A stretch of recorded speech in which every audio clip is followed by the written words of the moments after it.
for the last question, if you were to, this is the hardest question. I've been thinking about this one. What's going on, guys? Happy Thanksgiving. Hope everyone's having a good holiday. We don't eat till later in the day, so we have some time to film a video, and we're also working on the Jeep. We just got finished installing the Poison Spider inner fenders, which I'll show you guys. Absolutely love them. They give the Jeep a completely new look. It's updated, super clean install. We have a little bit more to do in terms of drilling holes and stuff, but I absolutely love them. They look really good. I'm happy. Decided to go with them, and I didn't keep the old stock inner fenders. So while we're waiting to do other videos, I figured we'd do a Q&A, and I did the Q&A where I asked you guys what you wanted to ask us. Posted that on my Instagram, YouTube, all that good stuff. So we're gonna answer some questions today and have some fun. Also, from Justice Off-Road, forgot what the name of the brewery is. Oh, Antietam Brewery, they're in Hagerstown. For Justice Off-Road, they made these, they're called Trail Ales. It's actually really cool. Trail Ale. So we're gonna be drinking these during the Q&A. Idiot right here already opened his. I wanted to open them on video, but he had to hear the little. It's actually not bad. It's pretty good. I think Danny from Justice Off-Road, he was there. He got to help, like putting labels on and stuff like that. So and doing all the canning and stuff. So he got a little stash of his own. Pretty cool. It's good stuff. Really good, yeah. All right, so I'm gonna pull these questions up. Even though it is what, 11 o'clock in the morning, I have no clue what kind of questions you guys asked because he hasn't told me yet. So maybe it'll be a surprise. So we're gonna start with all the Instagram questions first. So the first one is, where did y'all learn all your bodywork skills? So I wouldn't call it a skill yet. Yeah, because we're not in that category. Yeah, I feel like we just learned, honestly. Well, you have a little bit of prior experience, but. So truth be told, and try to summarize this, I grew up with two older brothers that were always working on cars. One, Randy, as you guys might know as Uncle Randy, went on to actually run his own business, and he did custom paint, body work, still does today. So I learned a lot from him, and then I've been in the industry in body shops for a good part of my career, and then some, training people how to buff, wet sand and polish. So I've observed a lot of people doing body work, so that's where I've learned a lot. Yeah, the only experience I have is either watching YouTube videos or what we did to the crew. So yeah. That's the only experience I have or where I've learned. Next question is, would you rather fabricate everything on a Jeep project or build a Jeep 100% from salvages? So I guess build it, fabricate everything, or like already used parts, I'm assuming? That's a tough question, I guess, because I think you can go either way. Pretty different. I think I'd rather have a little bit of either or kind of both. I think it's really fun. I've grown to love fabricating stuff and like making stuff from scratch. I think that's really fun. But I mean, sometimes it's a lot easier just to pull from something else that already has something that's going to fit perfectly, or even just retrofit it to fit what you're working on. I'll answer real quick. So I remember listening to Ian Johnson from Big Tire Garage. He made a comment about, I think somebody asked him the same thing, you can just go out and buy anything you want. You can go out and afford to buy any vehicle you want, but his perspective was it's much more rewarding to build something that is to your own liking and from scratch and modifying it the way you want. I think there's a lot more satisfaction in that, and that's kind of how we feel. Yeah, definitely. I agree with that. Third one is, how did your quads get so large? We noticed. God, you're gonna answer that question, aren't you? Yeah, no. So both my parents actually competed in bodybuilding, and at one point my dad wasn't little like this. Oh, come on. No, I'm kidding. So yeah, both my parents competed in bodybuilding, so I guess it's kind of genetic that I had bigger legs, I don't know. But I mean, I work out every day. It's also like a passion of mine outside of working on Jeeps. My brother and I both. And yeah, so staying in shape, all that good stuff is fun. So that's working out. Yeah, my max weight was 205 at one time at my biggest of my career as a bodybuilder, which was whatever. Anyways. All right, would you ever get into Ultra 4 car racing? Yes, I think that would be really fun.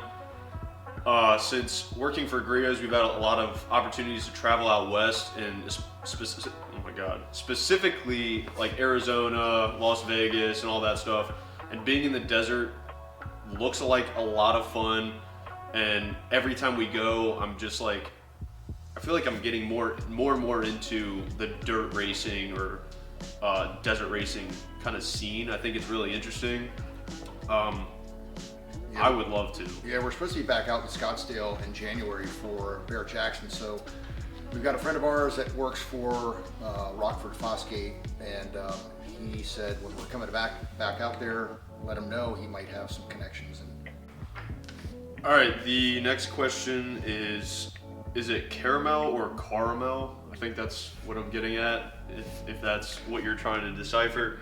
It's caramel, that's what I say.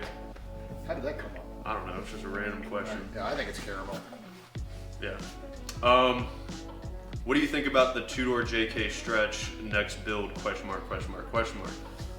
I've always, I think if I were to get a JK, it would probably be a two-door. I'm just a fan of the two-door platform. One, because I don't need all the space in a four-door. But I think, I have a thing for stretch two-door JKs. I think they're really cool when they're done right. But I don't think that's gonna be my next build. If I get another Jeep, like a Wrangler, it's definitely gonna be a TJ or an LJ. So, but next build-wise, we already have something we're gonna build.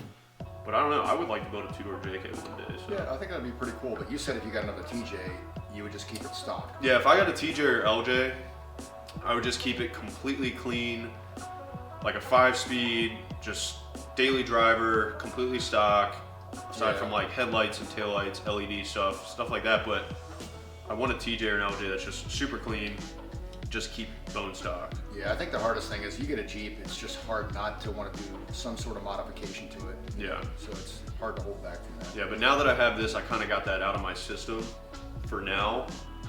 But yeah, we'll see. Show off the Cherokee. They're just as cool too. Yes, I agree. The Cherokee Chiefs that we have are definitely going to be shown off because they are our next build. Once this is completely buttoned up and we hit some trails and have some fun in it, we're going to start on the Cherokees, and then in between the Cherokee build videos, we're still going to be taking this out, any upgrades, whatever we do to this, but also camping videos, trail videos, things like that. And then also some stuff on his JK. So just ordered some stuff. We have some Barnes 4-wheel drive stuff coming for his Jeep. Rooftop tent we got to put on there, so I'm about to pull the trigger on ordering a rooftop rack for that thing. You know, yeah. So yep. Time to freshen that one up. What do you and your dad do for work? Seems like a lot of cool trips. So yeah, we do a lot of really cool stuff. We both work for Griot's Garage. I mean, he can explain more of what he does. Just in a nutshell. So you guys hopefully know who Griot's Garage is. You've seen all the products in our garage. So we're a family-owned business. I should say it is a family-owned business, and we've been in business for 32 years. We make our own products in Plainfield, Indiana. So everything we have as far as liquids and things like that come from our facility. It's our chemist, our bottling facility. So I'm in sales, training, and technical support. I cover the eastern half of the U.S., but I do a lot of support across the U.S. as far as cross-training. I've been doing that for, going on 6 years, and I was with another company for 19 years doing something similar to that, but this is the best company in the world. Love my job. And yeah, so I actually just celebrated my 1 year with the company in the beginning of November. I think it was November 6th. But so you 1 year full time, but I was on board as a contractor for a year. Yeah, I was gonna get there. Sorry. But I was working with the company doing contract stuff since I graduated college. So as far as the trips go, yeah, we get to travel to a lot of cool places. I mean, SEMA, Concours shows, but get to meet a lot of really cool people. Some of the biggest names in the automotive industry we get to meet, interact with. It's a lot of fun. We love it. Doesn't feel like a job. it's just super fun. Yeah, and it's very humbling to be around people that have been in this industry for a long time and know a lot more than we do. So we kind of pick their brain and absorb what they've done over their life and career. Latest motor plans for the Cherokee Chief project. So we've gone back and forth. I think we've settled on what we want to do. Does it have a 350 in it? It's the one behind us. It's a God, I'm losing it. It's a 360. A 360. Yeah. So it's got a 360 in it. The other one doesn't. It's just a block. It doesn't have not running, driving, anything like that. But yeah, we want to do an LS for sure, and I want to turbo it. I want it to be an LS is cool.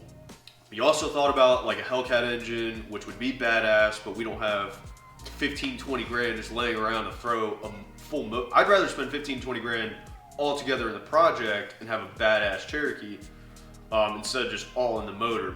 So an LS would bolt straight up to the trans we already have in it, and we know some guys that are magicians with turbos. So mad scientist. Yeah, so we kind of have a connection with someone who knows literally everything about turbos and how they work and how they'll run in our Cherokee. So I want to turbo it.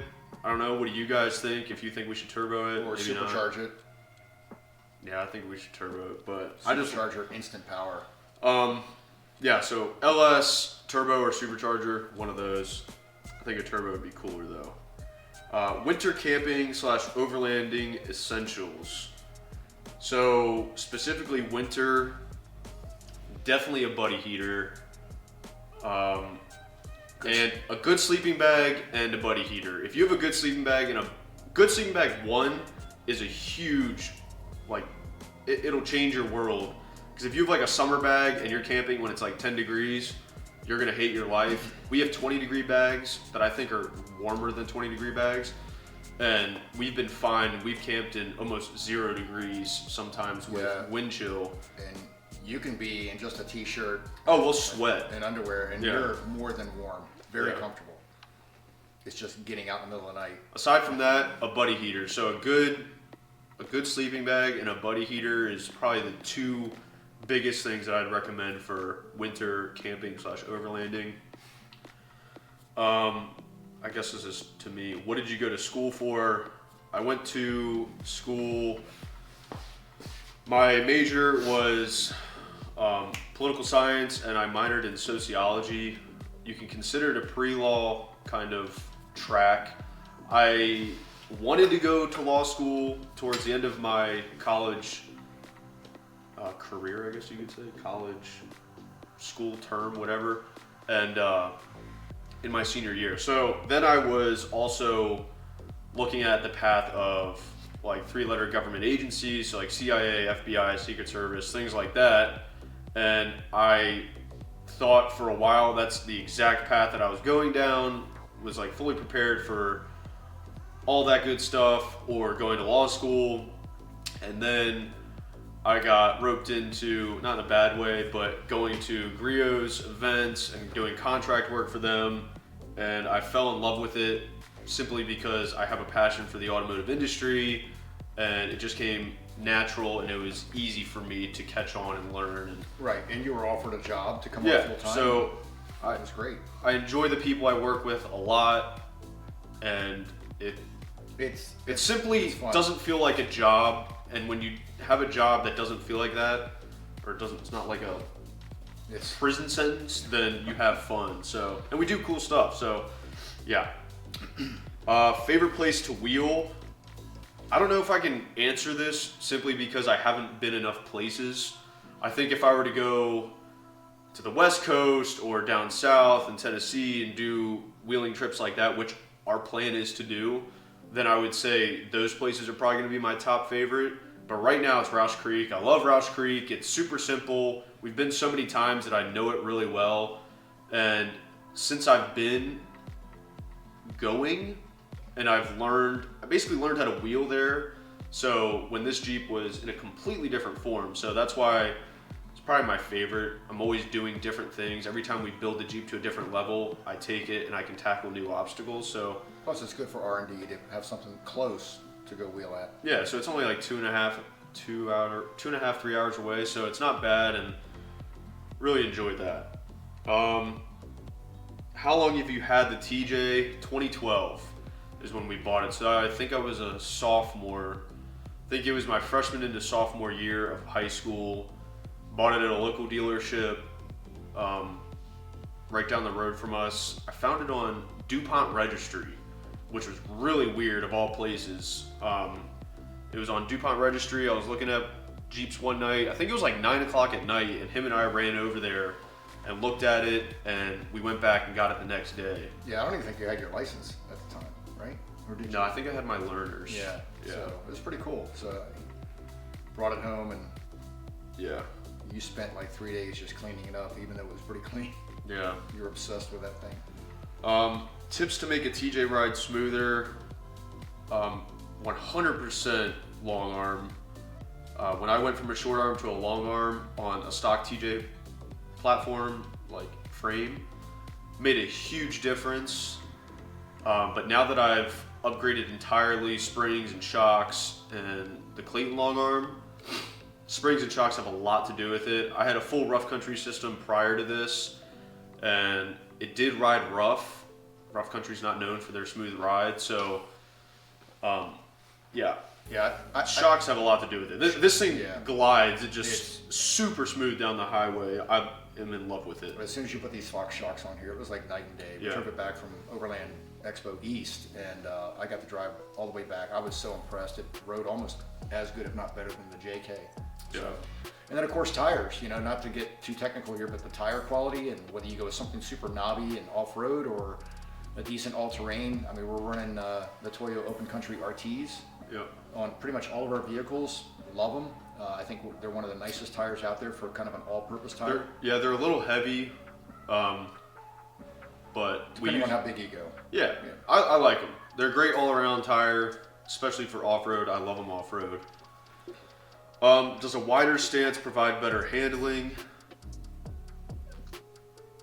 I don't know. I think it does, but also I've had issues where if you've ever been on a highway or on a road where you have the tracks from just constant traffic where there's ruts, I've found myself riding on top of the ruts, and it's kind of hard to control the Jeep. But I feel like it definitely rides a lot better since the axle swap and how much wider it is I and think it's things better like that. handling, So wider. yeah. Will you ever do engine performance upgrades to the TJ?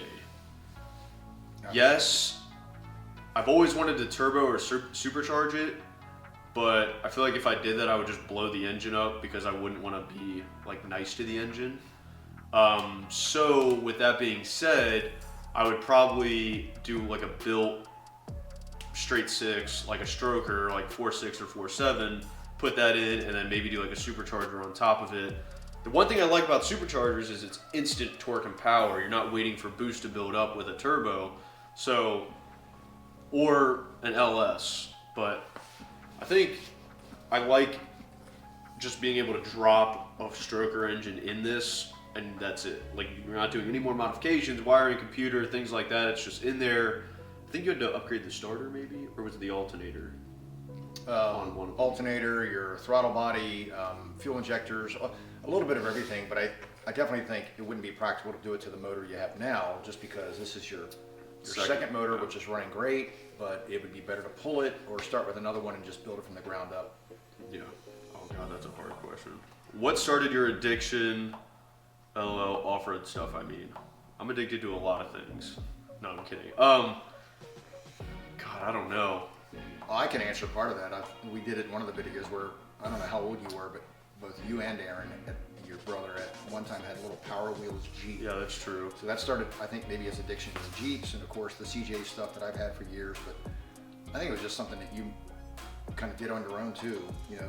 Yeah, I knew I wanted a Jeep to be my first vehicle, but I never knew that it would grow to be what it is today, or how much passion. Like, I literally love Jeeps and building, and like it is addicting. It's everything about it. People that look at you are probably like, they think you're crazy, but it is fun. I don't know how else to describe it. I treat it like there's people that golf. They're obsessed with golf and spend thousands of dollars on golf stuff. There's something out there for everybody. Yeah, so I mean, I had, like he was saying, my brother and I had Power Wheels. I mean, we were modifying our Power Wheels, like the little storage boxes, and we had Power Wheels Jeeps and stuff like that. We were taking them off-road. We had headlights on them, all types of stuff. So, I mean, they were definitely not your average Power Wheels. And then I also, growing up, while my dad was building that red Jeep for the first time from the ground up, I was like 1 year old in my baby seat, in your car seat watching him build that. So I've truly been around it my entire life. Go-karts, dirt bikes, four-wheelers, a little bit of everything. And I think it was just a natural progression for him to morph into going off-roading. And I think that being able to go out to places that an average vehicle can't go and have the freedom to be able to take a vehicle through obstacles and courses, it's so fulfilling. I think it's cool. For sure. What's your favorite mod? Probably cutting the Jeep in half and adding 24 inches. If you want to call that a modification, I think I would say it's a pretty extreme modification, but I would say that's my favorite modification so far. Yeah. I mean, that was pretty intense. I mean, I do it over again in a heartbeat. I think after doing it, we have the confidence. Seriously. I mean, I know that's probably an obvious answer to that question, but if it wasn't that, I would have to say my favorite modification, and this is probably dumb, but the cell phone holder I have, I absolutely love. I think it's from WizTech or something like that. Yeah, no, that is. I've always wanted, and I've always been looking for, because Vector Off-Road doesn't make like a bar system for TJs, if you're familiar with that. They only make it for like JKs, Gladiators, and JLs. So I've always tried to I've always tried to find the best way to have a phone or a GoPro mounted to the inside of my Jeep. And as little and as cheap as this modification is, I mean, it's not even a modification, you're just putting something suction to the windshield. But super easy, super effective, and it makes my life so much easier. It's all right there in front of you. It's awesome. Yeah, we got one. We got a couple of them. Got one for the Griot Sprinter van, and my Jeep. It's pretty cool. You could also answer this. If you could do one thing different, I'm assuming, to the crew, what would it be? Wow.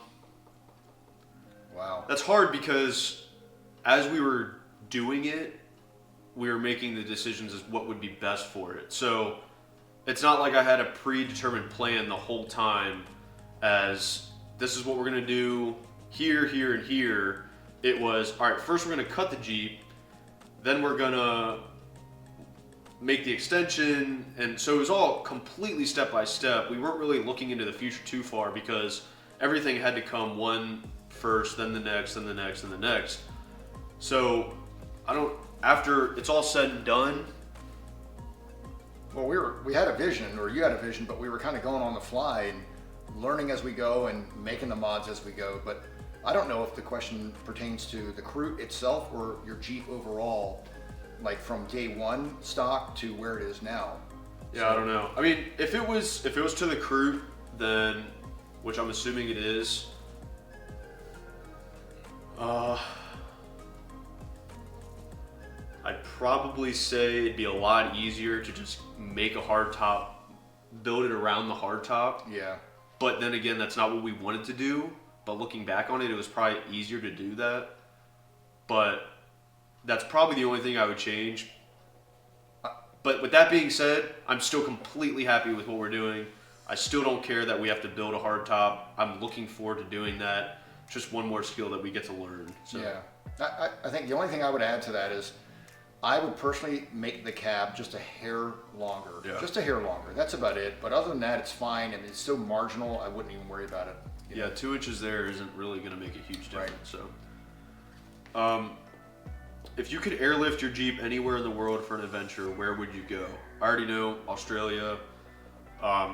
Watching Australia videos. Watching Australian guys or girls out in the outback.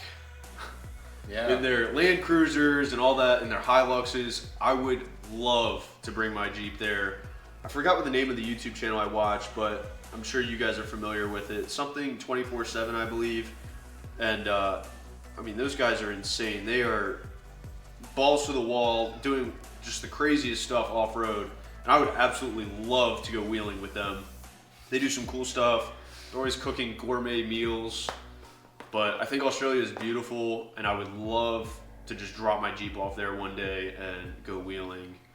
I don't know, maybe that'll happen one day. That'd be cool. Yeah, it's pretty cool. Luckily, before we had kids, my wife and I went to Australia. It was one of the most amazing places. I'd go back there in a heartbeat. Loved it. Yeah. Any plans for an engine swap? I'm assuming for the crew. Not at the moment, but if we do, like I was saying, I'd probably just put a straight six stroker engine in it, 4.6 from Golan Engines. I mean, they make it super simple, comes with a warranty. Bolts right in. Yeah, that's exactly what I would do. Now, I think the goal would be to get everything else done on this, and then that would be probably the last major mod if you did it. Yeah, I don't think I need, I don't need all the horsepower of an LS or like a Hemi or anything like that. I like low end torque, which you get a ton of with the straight six, so that's all I would need. And for the last question, if you were to, this is the hardest question. I've been thinking about this one. If you were forced to sell the crew, what vehicle would you replace it with and why? I still don't know the answer to this. It kind of kept me up at night, me trying to think about this answer, because I don't want to say, oh, I'd sell it and buy a Tacoma. Not that there's anything wrong with a Tacoma, but I wouldn't want something that everyone else has. And that goes for JKs, JLs, Gladiators, TJs, LJs. I don't think there's anything that can replace it. I would never sell this thing, but if I were forced to, I would probably try to buy like an Ultra 4 or some like a pre-runner truck and make it road legal and daily drive that. That's the only thing that I would like want to replace it with. But there's a lot of like badass JKs, JLs, Gladiators, but I would still take this over those.